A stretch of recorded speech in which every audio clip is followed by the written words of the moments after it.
friends, welcome to Neethas Tasteland. നമ്മളിപ്പോ കുറച്ച് ദിവസമായില്ലേ ചക്ക റെസിപ്പീസ് ഒക്കെ ചെയ്തുകൊണ്ടിരിക്കുന്നു. ഇനിയിപ്പോ നമുക്ക് വെറൈറ്റി ആയിട്ട് ഒരു റെസിപ്പി ചെയ്താലോ. നമ്മള് കുറച്ച് ദിവസങ്ങൾക്ക് മുന്നേ നമ്മുടെ ചന്ന മസാല ചെയ്തിരുന്നു. ചന്ന മസാല ചെയ്തപ്പോ ഞാൻ പറഞ്ഞിരുന്നു ബട്ടൂരയുടെ റെസിപ്പി അധികം വൈകാതെ കുറച്ച് ദിവസങ്ങൾക്ക് ശേഷം ഇടാന്ന്.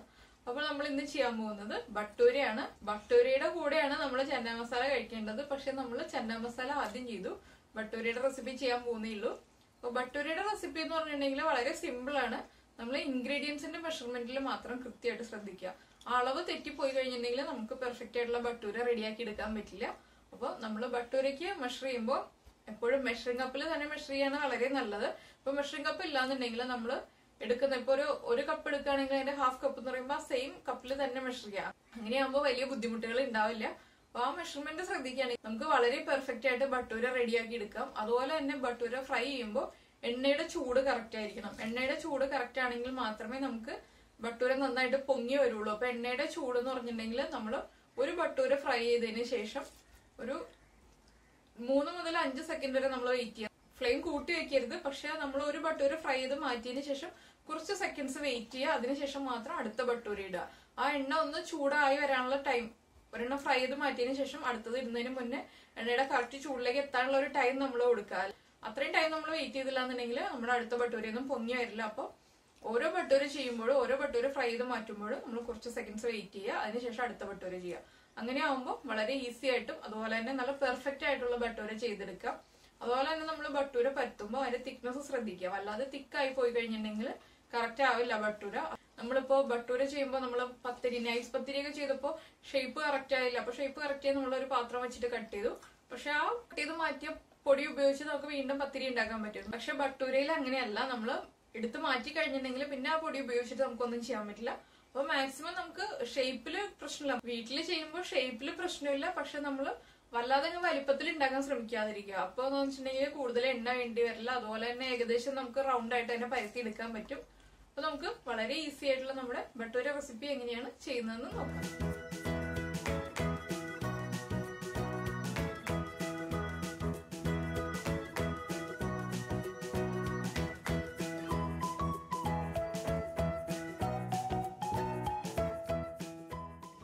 ബട്ടൂര ഉണ്ടാക്കാൻ ആവശ്യമായിട്ടുള്ള ഇൻഗ്രീഡിയൻസ് നോക്കാം. നമ്മളിപ്പോ 1 കപ്പ് മൈദപ്പൊടി എടുത്തിട്ടുണ്ട്. മെഷറിംഗ് കപ്പിന് 1 കപ്പ് 240 ml കപ്പാണ് ഞാൻ യൂസ് ചെയ്യുന്നത്. ഇപ്പൊ 1 കപ്പ് മൈദപ്പൊടിക്ക് ഞാനിവിടെ എടുത്തിട്ടുള്ളത് 1/2 കപ്പ് ഗോതമ്പ് പൊടി എടുത്തിട്ടുണ്ട്, 1/2 കപ്പ് തൈര് എടുത്തിട്ടുണ്ട്, പിന്നെ എടുത്തിട്ടുള്ളത് 2 ടേബിൾ സ്പൂൺ റവ, പിന്നെ നമുക്ക് 1 ടീസ്പൂൺ പഞ്ചസാര ആവശ്യമുണ്ട്.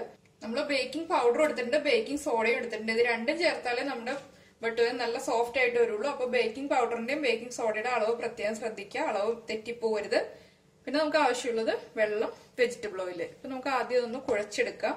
നമ്മൾ എടുത്തു വെച്ചിരിക്കുന്ന മൈദപ്പൊടിയിലേക്ക് 1/2 കപ്പ് ഗോതമ്പ് പൊടി ചേർക്കാം.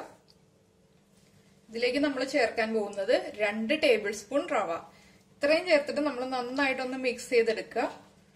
റവയും അതുപോലെ തന്നെ മൈദപ്പൊടിയും ഗോതമ്പ് പൊടിയും നന്നായിട്ട് മിക്സ് ചെയ്യുക. ഇതിലേക്ക് ഇനി നമ്മൾ ചേർക്കാൻ പോകുന്നത് 1/2 ടീസ്പൂൺ ബേക്കിംഗ് പൗഡർ ആണ്. ബേക്കിംഗ് പൗഡർ അളവ് തെറ്റിപ്പോകരുത്. ബേക്കിംഗ് പൗഡറും ബേക്കിംഗ് സോഡയും മാറിപ്പോകരുത്. 1/2 ടീസ്പൂൺ ലെവലായിട്ട് ബേക്കിംഗ് പൗഡർ, അതുപോലെ തന്നെ 1 പിഞ്ച് ബേക്കിംഗ് സോഡ. ഇത്രയും ചേർത്തിട്ട് നമ്മൾ നന്നായിട്ട് മിക്സ് ചെയ്യുക. ബേക്കിംഗ് സോഡയും ബേക്കിംഗ് പൗഡറും എല്ലാ ഭാഗത്തേക്കും ഒരുപോലെ മിക്സ് ആയി വരണം. ഇല്ലാന്നുണ്ടെങ്കിൽ നമ്മൾ കുഴച്ച് വരുമ്പോൾ ചില പോർഷനിലൊക്കെ മിക്സ് ആവും, ചില പോർഷനിൽ മിക്സ് ആവില്ല. ഇങ്ങനെ മിക്സ് ചെയ്തിട്ട് കറക്റ്റ് ആയില്ല എന്നുണ്ടെങ്കിൽ ഞാൻ വേറെ വഴി പറഞ്ഞുതരാം. ഇപ്പൊ നമ്മൾ റവ ചേർക്കരുത്. റവ ചേർക്കുന്നതിന് മുൻപായിട്ട് നമ്മൾ ഒരു അരിപ്പയിലേക്ക് മൈദപ്പൊടി, ഗോതമ്പ് പൊടി, അതുപോലെ തന്നെ ബേക്കിംഗ് പൗഡർ, ബേക്കിംഗ് സോഡ ഇത്രയും ചേർത്തിട്ട് 1-2 പ്രാവശ്യം നന്നായിട്ടൊന്ന് അരിച്ചെടുക്കുക. അങ്ങനെയാകുമ്പോൾ ബേക്കിംഗ് പൗഡറും ബേക്കിംഗ് സോഡ എല്ലായിടത്തും ഒരേപോലെ ഈവൻ ആയിട്ട് മിക്സ് ആയി വരും. അതിനുശേഷം മാത്രം റവ ചേർക്കുക. അങ്ങനെ ചെയ്താലും കറക്റ്റ് ആയിട്ട് വരും. അങ്ങനെ ഇപ്പൊ പുതിയ കുട്ടികളൊക്കെ ആകുമ്പോൾ അങ്ങനെ ചെയ്യുന്നതായിരിക്കും കുറച്ചുകൂടി നല്ലത്. ഇങ്ങനെ തന്നെ മിക്സ് ചെയ്യണം എന്നൊന്നുമില്ല. ഇപ്പൊ നന്നായിട്ട് മിക്സ് ആയി വരട്ടെ കേട്ടോ. ഞാനൊന്ന് മിക്സ് ചെയ്യട്ടെ. ഇനിയിപ്പോ ഇതിലേക്ക് നമ്മൾ ചേർക്കാൻ പോകുന്നത് ഉപ്പ് നമ്മളിപ്പോ ചേർത്തിട്ടില്ല. ആവശ്യത്തിന് ഉപ്പ് ചേർക്കുക. അതുപോലെ തന്നെ 1 ടീസ്പൂൺ പഞ്ചസാര ചേർക്കുക. ഇതും ചേർത്തിട്ടൊന്ന് മിക്സ് ചെയ്യുക. ഇതിലേക്ക് ഇനി നമുക്ക് തൈര് ചേർക്കാം. നമ്മൾ 1/2 കപ്പ് തൈരാണ് എടുത്തു വെച്ചിട്ടുള്ളത്. തൈരിന്റെ പുളി വല്ലാതെ കൂടി പോവാതിരിക്കുക. വല്ലാതെ പുളിയുള്ള തൈരാണെങ്കിൽ നമ്മൾ പഞ്ചസാരയുടെ അളവിൽ വ്യത്യാസം വരുത്തുക. പഞ്ചസാരയുടെ അളവിൽ വ്യത്യാസം വരുത്തുക എന്ന് പറഞ്ഞിട്ടുണ്ടെങ്കിൽ തൈര് പുളി കൂടുതലാണെങ്കിൽ നമ്മൾ പഞ്ചസാര കൂടുതലായിട്ട് ചേർക്കേണ്ടി വരും. ഇനിയിപ്പോ നമുക്കിതൊന്ന് മിക്സ് ചെയ്യാം. കൈ കൊണ്ടൊന്ന് മിക്സ് ചെയ്ത് കൊടുക്കാം. അപ്പൊ അതൊക്കെ ഒന്ന് മിക്സ് ചെയ്തതിന് ശേഷം മാത്രം നമുക്ക് വെള്ളം ചേർത്ത് കുഴച്ചെടുക്കാം. എന്താണെന്ന് വെച്ചാൽ തൈരും ചേർത്ത് നന്നായിട്ട് മിക്സ് ചെയ്ത് വരുമ്പോഴേ നമുക്ക് എത്ര വെള്ളം ചേർക്കണം എന്നുള്ളൊരു ഇത് കിട്ടുള്ളൂ. വളരെ കുറച്ച് വെള്ളം ചേർത്തിട്ട് നമ്മൾ മിക്സ് ചെയ്യാം. അപ്പൊ തൈര് ചേർത്തിട്ട് നന്നായിട്ടൊന്ന് മിക്സ് ചെയ്ത് കഴിയുമ്പോൾ നമുക്ക് കുറച്ചായിട്ട് വെള്ളം ചേർത്ത് മിക്സ് ചെയ്തെടുക്കാം. വെള്ളം ഒരുമിച്ച് ഇപ്പൊ നമ്മൾ ചപ്പാത്തിക്കൊക്കെ ചെയ്യുമ്പോൾ ചെയ്യുന്ന പോലെ ഒരുമിച്ച് വെള്ളം ഒഴിക്കരുത്. അങ്ങനെ വെള്ളം ഒഴിച്ചിട്ടുണ്ടെങ്കിൽ ബട്ടൂര ആവില്ല, വീണ്ടും നമ്മൾ വേറെ എന്തെങ്കിലുമൊക്കെ ഉണ്ടാക്കേണ്ടി വരും. അപ്പൊ അതുകൊണ്ട് ബട്ടൂര ചെയ്യുമ്പോൾ നമ്മൾ വെള്ളം കുറച്ചായിട്ട് തന്നെ ആഡ് ചെയ്യുക. ഇപ്പൊ ചപ്പാത്തി പൂരിയൊക്കെ ആണെങ്കിൽ നമുക്ക് വെള്ളം ഒരുമിച്ച് അങ്ങ് ഒഴിച്ചിട്ട് കുഴച്ചെടുക്കാം. കുറച്ചായിട്ട് വെള്ളം ചേർത്തിട്ട് ഒന്ന് മിക്സ് ചെയ്തെടുക്കട്ടെ കേട്ടോ. നമ്മൾ ചപ്പാത്തിയുടെ പോലെ സോഫ്റ്റ് ആയിട്ടുള്ള ഡോ ആക്കി എടുക്കണ്ട. അതുപോലെ തന്നെ നമ്മളിപ്പോ റവ ചേർത്തതുകൊണ്ട് കുറച്ച് വെള്ളം കൂടുതലായിട്ട് ചേർക്കേണ്ടി വരും. നമ്മൾ സാധാരണ റവ ചേർത്തിട്ടല്ല ബട്ടൂര ചെയ്തിട്ടുള്ളതെങ്കിൽ റവ ചേർത്തിട്ട് ബട്ടൂര ചെയ്യുമ്പോൾ കുറച്ച് വെള്ളം കൂടുതലായിട്ട് ചേർക്കേണ്ടി വരും. എന്താണെന്ന് വെച്ചിട്ടുണ്ടെങ്കിൽ നമ്മുടെ റവ കുറച്ച് വെള്ളം അബ്സോർബ് ചെയ്യും. അപ്പൊ അതനുസരിച്ച് നമ്മൾ വെള്ളം ചേർത്ത് കുഴച്ചെടുക്കാം.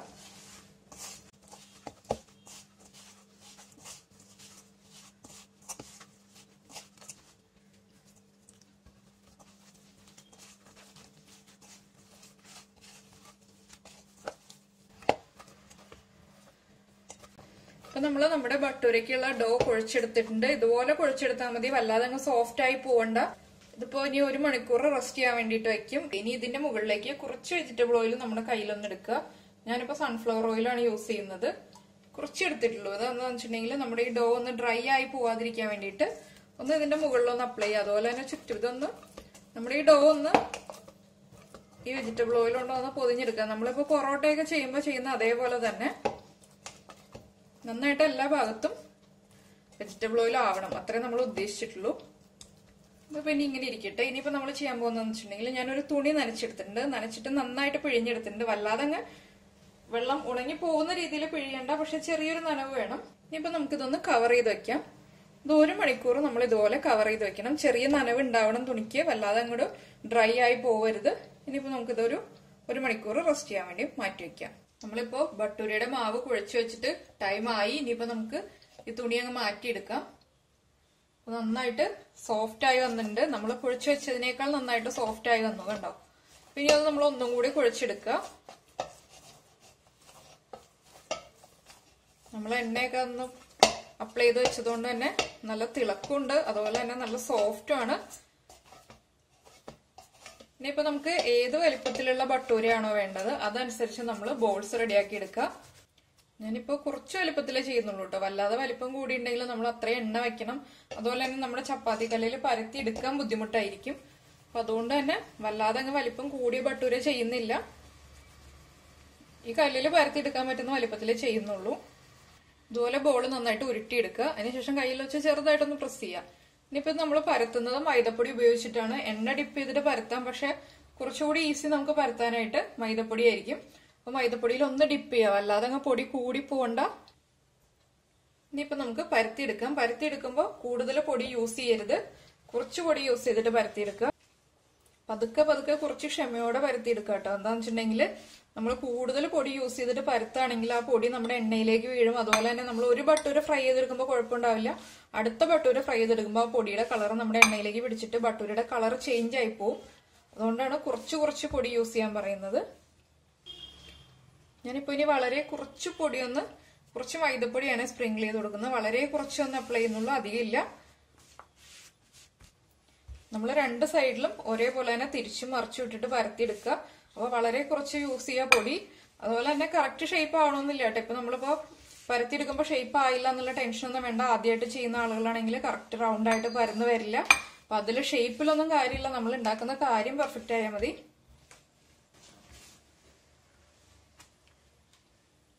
വീണ്ടും ഞാൻ കുറച്ച് പൊടി ഇടുകയാണേ. കുറച്ചായിട്ട് പൊടി ഇടുക കേട്ടോ. അല്ലാതെ നമ്മൾ ഒരുമിച്ച് തന്നെ ആദ്യം മുഴുവൻ പൊടി ഇട്ടിട്ട് നമ്മൾ ചപ്പാത്തിയൊക്കെ ചെയ്യുന്ന പോലെ പരത്തി എടുക്കുകയാണെങ്കിൽ ശരിയാവില്ല. അതുപോലെ ചെറിയൊരു തിക്നെസ് വേണം ബട്ടൂരയ്ക്ക്. വല്ലാതെ നൈസായിട്ട് പരത്തിയെടുക്കരുത്. ഭൂരിയൊക്കെ ഉണ്ടാക്കുന്ന പോലെ തന്നെ ചെറിയൊരു തിക്നെസ്സിൽ പരത്തിയെടുക്കുക.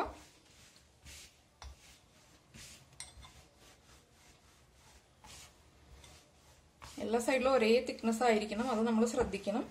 സെന്ററിൽ തിക്നെസ് കൂടി പോവരുത്. അപ്പൊ ഇത്ര വലിപ്പത്തിലുള്ള ബട്ടൂരയാണ് ഞാനിപ്പോ ചെയ്യാൻ പോകുന്നത്. ഇപ്പൊ ഒരു ബട്ടൂര റെഡിയായി. ഇനിയിപ്പോ നമുക്ക് പരത്താൻ ഇതുപോലെ പരത്തിയെടുക്കാൻ ബുദ്ധിമുട്ടാണെങ്കിൽ പിന്നെ ചെയ്യാൻ പറ്റുന്ന ഒരു എളുപ്പവഴി എന്താണെന്ന് വെച്ചാൽ ഇതുപോലെ പരത്തിയെടുക്കുക. ഇനിയിപ്പോ ബട്ടൂര വലുതാവണമെന്നുണ്ടെങ്കിൽ നമ്മൾ ഇതുപോലെ ഒന്ന് കയ്യിൽ അങ്ങോട്ടും ഇങ്ങോട്ടും തട്ടി കൊടുത്തു കഴിഞ്ഞാൽ കുറച്ച് വലുതായി കിട്ടും, മൈദപ്പൊടി ആയതുകൊണ്ട്. അതുപോലെ തന്നെ നമ്മുടെ ബട്ടൂരയിലുള്ള പൊടി നന്നായിട്ട് പോവുകയും ചെയ്യും. നമ്മളിപ്പോ ഇട്ടിരിക്കുന്ന മൈദപ്പൊടി ഉണ്ടല്ലോ അത് നന്നായിട്ട് ബട്ടൂരയിൽ നിന്ന് പോവും. അതിന് വേണ്ടിയിട്ടാണ് നമ്മളിങ്ങനെ കയ്യിലൊന്ന് തട്ടി കൊടുക്കുന്നത്. ഇനിയിപ്പോ നമുക്കിതൊരു പ്ലേറ്റിലേക്ക് മാറ്റി വെക്കാം. ഞാൻ ഒരെണ്ണം കൂടി പരത്തി എടുക്കട്ടെ. അപ്പൊ ഞാൻ എണ്ണ ചൂടാക്കാൻ വെച്ചിട്ടുണ്ട്. എന്താന്ന് വെച്ചാല് നമ്മള് പരത്തിയതിനു ശേഷം ഉടനെ തന്നെ ഫ്രൈ ചെയ്തെടുക്കുകയാണെങ്കിൽ അതായിരിക്കും ഏറ്റവും പെർഫെക്റ്റ് ആയിട്ടുള്ളത്. ഇല്ലാന്നുണ്ടെങ്കിൽ 4-5 എണ്ണമൊക്കെ ഒരുമിച്ച് പരത്തി എടുത്തു വരുമ്പോ തമ്മിൽ ഒട്ടിപ്പിടിക്കും. അത് പരത്തി ഇട്ട് കഴിയുമ്പോൾ അതിന് ഒട്ടിപ്പിടിക്കാതിരിക്കാൻ വേണ്ടിയിട്ടാണ് നമ്മളിപ്പോ പരത്തുക. അതുപോലെ തന്നെ ഫ്രൈ ചെയ്തെടുക്കുക. പിന്നെ സൗണ്ടിലൊക്കെ ചെറിയ വ്യത്യാസം വരുന്നുണ്ട്, ഉറക്കെ സംസാരിച്ചിട്ട് ഇത്തിരി പ്രശ്നം വരുന്നുണ്ട്. ഇനിയിപ്പോ നമുക്ക് ഇതും ആദ്യം ചെയ്തതുപോലെ തന്നെ പതുക്കെ അങ്ങ് പ്രസ് ചെയ്യുക, മൈദപ്പൊടിയിൽ ഡിപ്പ് ചെയ്യുക. കുറച്ച് പൊടി യൂസ് ചെയ്ത് നമുക്ക് ആദ്യത്തേതുപോലെ തന്നെ പരത്തിയെടുക്കാം.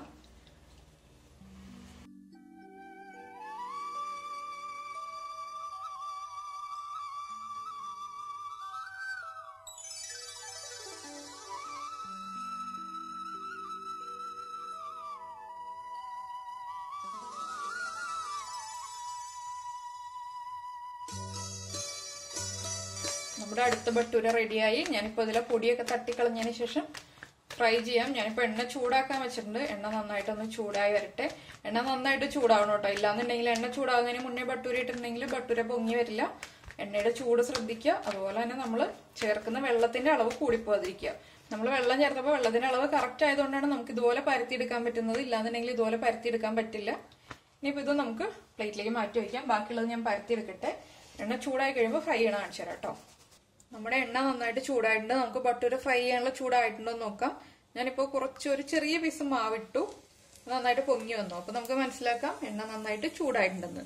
ഇങ്ങനെയാണ് നമ്മൾ എണ്ണ ചൂടായി നോക്കുന്നത്. ഇനിയിപ്പോ നമ്മുടെ ബട്ടൂര അതൊക്കെ അങ്ങ് ഡിപ്പ് ചെയ്ത് കൊടുക്കാം കേട്ടോ. നന്നായിട്ട് ബട്ടൂര എണ്ണയുടെ അടിയിലേക്ക് പോകണം, എങ്കിൽ മാത്രമേ ബട്ടൂര നന്നായിട്ട് പൊങ്ങി വരുള്ളൂ. അപ്പൊ നമ്മൾ കുറച്ച് എണ്ണ ഇതുപോലെ ഇതിന് മുകളിലേക്ക് ഒഴിച്ചു കൊടുക്കാം കേട്ടോ. കണ്ടോ, നല്ല പെർഫെക്റ്റ് ആയിട്ട് ബട്ടൂര വന്നിട്ടുണ്ട്. കുറച്ച് ടൈം വെയിറ്റ് ചെയ്യുക. ഒരു സൈഡ് ഒന്ന് മുരിഞ്ഞ് വരുന്നത് വരെ വെയിറ്റ് ചെയ്യുക.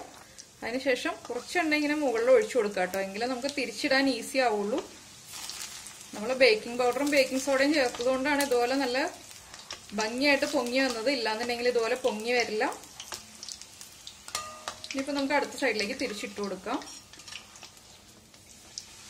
കണ്ടോ, അപ്പൊ നമ്മുടെ എണ്ണയുടെ ചൂട് കറക്റ്റ് ആയതുകൊണ്ട് നല്ല ഭംഗിയായിട്ട് വന്നിട്ടുണ്ട്. അതുപോലെ തന്നെ നമ്മൾ ഗോതമ്പ് പൊടിയും ചേർത്തിട്ടുള്ളതുകൊണ്ടാണ് ഇതുപോലത്തെ ഒരു ഷെയ്ഡ് വന്നിട്ടുള്ളത്. ഇല്ലാന്നുണ്ടെങ്കിൽ ഇതുപോലത്തെ ഷെയ്ഡ് വരില്ല. മൈദപ്പൊടി മാത്രം യൂസ് ചെയ്തിട്ട് ബട്ടൂര ഉണ്ടാക്കുകയാണെങ്കിൽ കുറച്ച് വൈറ്റ് ആയിട്ടുള്ള ഒരു ഷെയ്ഡേ വരുള്ളൂ. അപ്പൊ നമ്മുടെ പെർഫെക്റ്റ് ആയിട്ടുള്ള ബട്ടൂര റെഡിയായി. നമുക്ക് ഇനിയിപ്പോ ഇത് എണ്ണയിൽ നിന്ന് മാറ്റാം. ഒരു സൈഡ് ഒന്ന് നന്നായിട്ട് മുരിഞ്ഞു വരട്ടെ. കണ്ടോ, അടുത്ത സൈഡ് ഞാൻ വല്ലാതെ അങ്ങ് കളർ ചേഞ്ച് ആക്കി എടുത്തിട്ടില്ല. വല്ലാതെ കളർ ചേഞ്ച് ആവണ്ട. ഇതുപോലെ തന്നെ ബട്ടൂര റെഡിയാക്കി എടുക്കാം കേട്ടോ. കറക്റ്റ് ആയിട്ട് അളവുകൾ ശ്രദ്ധിക്കുക. ഇനിയിപ്പോ നമ്മൾ അടുത്ത ബട്ടൂര ഇടുമ്പോൾ എണ്ണയുടെ ചൂട് കറക്റ്റ് ആവണം. നമ്മളിപ്പോ ഒരെണ്ണം ഫ്രൈ ചെയ്തെടുത്തു. അപ്പൊ അതിന്റെ എണ്ണയുടെ ചൂടൊന്ന് കൂടി വരുന്നത് വരെ നമ്മളൊന്ന് വെയിറ്റ് ചെയ്യുക. ലോ ഫ്ലെയിമിൽ തന്നെയാണ് വെച്ചിട്ടുള്ളത്, പക്ഷെ എണ്ണയുടെ ചൂടൊന്ന് കൂടി വരണം. ആ സമയം വരെ നമ്മളൊന്ന് വെയിറ്റ് ചെയ്യുക. അപ്പൊ നമ്മൾ അടുത്ത ബട്ടൂര ഉണ്ടാക്കാൻ വേണ്ടിയിട്ട് എണ്ണ ചൂടാവാൻ വേണ്ടി വെയിറ്റ് ചെയ്യണം. ഒരു ബട്ടൂര ഉണ്ടാക്കി മാറ്റി അതിനുശേഷം നമ്മളൊരു 4-5 സെക്കൻഡ് ഒന്ന് വെയിറ്റ് ചെയ്യുക. ഒന്ന് എണ്ണ ചൂടായി വീണ്ടും ചൂടായി വരണം. ഇല്ലാന്നുണ്ടെങ്കിൽ എണ്ണയുടെ ചൂട് കുറവായിരിക്കും നമ്മൾ ബട്ടൂര എടുക്കുമ്പോൾ, ആദ്യത്തെ ഫ്രൈ ചെയ്തെടുക്കുമ്പോൾ. അപ്പൊ അടുത്തത് ഇടുമ്പോൾ എണ്ണ ചൂടാവാൻ വേണ്ടി വെയിറ്റ് ചെയ്യുക. ഇനിയിപ്പോ നമുക്ക് എണ്ണയുടെ അടിഭാഗത്തേക്ക് ഇങ്ങ് ഇട്ട് കൊടുക്കാം കേട്ടോ. ഇല്ലാന്നുണ്ടെങ്കിൽ പെർഫെക്റ്റ് ആവില്ല നമ്മുടെ ബട്ടൂര. അതുപോലെ തന്നെ വെള്ളത്തിന്റെ അളവ് പ്രത്യേകം ശ്രദ്ധിക്കുക. വെള്ളത്തിന്റെ അളവിലും എണ്ണയുടെ ചൂടിലുമാണ് ബട്ടൂര പൊങ്ങി വരുന്നതും അതുപോലെ തന്നെ പെർഫെക്റ്റ് ബട്ടൂരയായി വരുന്നതിന്റെ കാര്യങ്ങൾ ഇരിക്കുന്നത്. ഇങ്ങനെ കുറച്ചായിട്ട് എണ്ണ ഒഴിച്ചു കൊടുക്കുക കേട്ടോ. ഇതിപ്പോ ചട്ടിയുടെ വലിപ്പത്തിന്റെ അത്രയും തന്നെ നമ്മുടെ ബട്ടൂരയുടെ വലിപ്പം വന്നതുകൊണ്ട് നമുക്കൊന്ന് കുറച്ച് ബുദ്ധിമുട്ടായിരിക്കും ഇതൊന്ന് ഹാൻഡിൽ ചെയ്തെടുക്കാൻ വേണ്ടിയിട്ട്. അപ്പൊ നമ്മൾ വീട്ടിലുണ്ടാക്കുമ്പോൾ ചെറിയ ബട്ടൂരയായിട്ട് ഉണ്ടാക്കിയാലും മതി. അപ്പൊ നമുക്ക് എളുപ്പമായിരിക്കും, ഈസി ആയിട്ട് ഹാൻഡിൽ ചെയ്യാം. ഇതിപ്പോ ഞാൻ ഇത്തിരി വലിപ്പം കൂട്ടി ഉണ്ടാക്കിയതുകൊണ്ടാണ് നമ്മുടെ ചട്ടിയുടെ ആ ഒരു വട്ടത്തിന്റെ അത്രയും തന്നെ നമ്മൾ ബട്ടൂര പരത്തി എടുത്തതുകൊണ്ടാണ് നമുക്ക് ഹാൻഡിൽ ചെയ്യാൻ ബുദ്ധിമുട്ടെന്ന് പറഞ്ഞത്. ഇതിപ്പോ ഈ സൈഡ് ഇപ്പൊ ആദ്യത്തെ ബട്ടൂരയേക്കാൾ ഞാൻ ഇതിപ്പോ ഇത് കുറച്ചാണ് മൊരിയിച്ചെടുത്തിട്ടുള്ളത്. എന്താണെന്ന് വെച്ചിട്ടുണ്ടെങ്കിൽ ഒരു കളർ ചേഞ്ച് ആവട്ടെ എന്ന് വിചാരിച്ചിട്ട്. എങ്കിലും നന്നായിട്ട് കുക്കാവണം.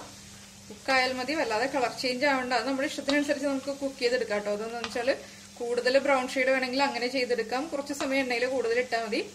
അപ്പൊ നമ്മൾ ഗോതമ്പൊടി ചേർത്തില്ല എന്നുണ്ടെങ്കിൽ ഈ ഒരു ഷെയ്ഡ് ആയിരിക്കില്ല നമ്മളിപ്പോ റെസ്റ്റോറന്റിൽ നിന്നൊക്കെ കഴിക്കുന്ന മൈദപ്പൊടിയുടെ ബട്ടൂരയുടെ കളറായിരിക്കും. കുറച്ചുകൂടി ഒരു ഐവറി ഷെയ്ഡ് ആയിരിക്കും നമ്മുടെ ബട്ടൂരയ്ക്ക്. ഗോതമ്പൊടി ചേർക്കുമ്പോഴാണ് ഇതുപോലെ വരുന്നത്. അതുപോലെ കുറച്ച് എണ്ണ പറ്റുകയാണെങ്കിൽ ഇതുപോലെ മുകളിൽ ഒഴിച്ചു കൊടുക്കുക. എനിക്കിപ്പോൾ ഇത് വലിപ്പം കൂടുതലായതുകൊണ്ട് ബുദ്ധിമുട്ടാണ് അങ്ങനെ ഒഴിക്കാനായിട്ട്. കണ്ടോ, അവിടെ ഇവിടെയൊക്കെ ആയിട്ട് ചെറിയൊരു ബ്രൗൺ ഷെയ്ഡ് വന്നിട്ടുണ്ട്. അതുപോലെ തന്നെ കറക്റ്റായിട്ട് കുക്കായിട്ടുണ്ട്, നന്നായിട്ട് പൊങ്ങി വന്നിട്ടുണ്ട്. അപ്പൊ നമുക്ക് ബാക്കിയുള്ള ബട്ടൂര ഇതുപോലെ തന്നെ ഫ്രൈ ചെയ്തെടുക്കാം. അപ്പൊ ഞാനൊരു 5 ബട്ടൂരി ഉണ്ടാക്കുന്നുള്ളൂ കേട്ടോ. ഈ വലിപ്പത്തിൽ ഒരു 5 ബട്ടൂരി ഉണ്ടാക്കാനേ പറ്റുള്ളൂ നമ്മൾ എടുത്ത അളവിൽ നിന്ന്. പിന്നെ ഇപ്പൊ ഇത് എണ്ണയിൽ നിന്ന് മാറ്റിയതിന് ശേഷം അടുത്തത് ഫ്രൈ ചെയ്തെടുക്കട്ടെ. അപ്പൊ എണ്ണയുടെ ചൂട് ശ്രദ്ധിക്കുക. നമ്മൾ ഒരു ബട്ടൂരി എടുത്ത് മാറ്റിയതിന് ശേഷം ഒരു 5 സെക്കൻഡെങ്കിലും വെയിറ്റ് ചെയ്യുക. അതിനുശേഷം മാത്രം അടുത്ത ബട്ടൂരി ഇട്ട് കൊടുക്കുക. അപ്പൊ അങ്ങനെ നമ്മുടെ ബട്ടൂര റെഡി ആയിട്ടുണ്ട്. ശരിക്കും നമ്മൾ ബട്ടൂരയുടെ കൂടെ കഴിക്കേണ്ടത് ചന്ന മസാലയാണ്. പക്ഷെ ഞാനിപ്പോ ബട്ടൂരയുടെ കൂടെ എടുത്തു വെച്ചിട്ടുള്ളത് നമ്മുടെ ചില്ലി ചന്നയാണ്. എന്താണെന്ന് വെച്ചാല് ചന്ന മസാല എപ്പോഴും ഉണ്ടാക്കിയിട്ടുണ്ടെങ്കിൽ കിച്ചൂസിന് അത്ര ഇഷ്ടമാവില്ല. അപ്പൊ കിച്ചൂസിന് ഓരോ വെറൈറ്റി വേണ്ടതുകൊണ്ട് ഞാൻ ഇടയ്ക്കിടയ്ക്ക് ഓരോ റെസിപ്പീസ് മാറ്റി മാറ്റി ചെയ്തുകൊണ്ടിരിക്കുകയാണ്. അപ്പോൾ ഈ ചില്ലി ചനയുടെ റെസിപ്പി പിന്നീട് ഒരു ദിവസം ചെയ്യാം കേട്ടോ. ഇപ്പൊ അടുപ്പിച്ചൊന്നും ചെയ്യാൻ സമയമില്ല. ഇന്നിപ്പോ വീഡിയോയുടെ ലെങ്ത് കൂടി പോകും. അതുകൊണ്ടാണ് ഞാൻ ബട്ടൂരയുടെ റെസിപ്പിയുടെ കൂടെ ചില്ലി ചനയുടെ റെസിപ്പി ഇടാത്തത്. അത് ഞാൻ വേറെ ദിവസം ചെയ്ത് കാണിക്കട്ടെ. കുറച്ച് ദിവസം കഴിഞ്ഞിട്ട് എപ്പോഴെങ്കിലും സമയം കിട്ടുമ്പോൾ ഞാൻ ചെയ്ത് കാണിക്കാം. അതിപ്പോ ഞാൻ കറി ആദ്യം റെഡിയാക്കി വെച്ചു. അപ്പോ എല്ലാവരും ഇതുപോലെ തന്നെ അളവുകൾ കൃത്യമായിട്ട് മെഷർ ചെയ്തിട്ട് തന്നെ ബട്ടൂരി ഉണ്ടാക്കുക. ഇല്ലാന്നുണ്ടെങ്കിൽ ബട്ടൂരി പെർഫെക്റ്റ് ആവില്ല. അപ്പോൾ പുതിയതായിട്ട് വീഡിയോ കാണുന്ന ആളുകളാണെങ്കിൽ സബ്സ്ക്രൈബ് ചെയ്യുക. സബ്സ്ക്രൈബ് എന്നുള്ള ഐക്കണിന്റെ റൈറ്റ് സൈഡിലുള്ള ബെൽ ഐക്കണിലും കൂടി ക്ലിക്ക് ചെയ്യുക. ഇല്ലാന്നുണ്ടെങ്കിൽ നമ്മൾ വീഡിയോ അപ്ലോഡ് ചെയ്യുമ്പോൾ നോട്ടിഫിക്കേഷൻ വരില്ല. പിന്നെ ലൈക്ക് ചെയ്യുക, ഷെയർ ചെയ്യുക, കമന്റ് ചെയ്യുക. നമുക്ക് നമ്മുടെ അടുത്ത റെസിപ്പിയുമായിട്ട് അടുത്ത ദിവസം കാണാം. ബൈ.